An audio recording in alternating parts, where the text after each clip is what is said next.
This is what cartoon sounds actually look like behind the scenes. You might think the walking sound of Mr. Krabs is artificial, but real crabs were used by clashing their legs together to create that sound.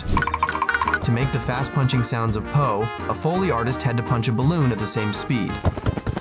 For the cute licking sounds of Appa, a Foley artist used a wet cloth to recreate the effect. And the most interesting one, the blaster sounds in Star Wars, were created by hitting electrical wires.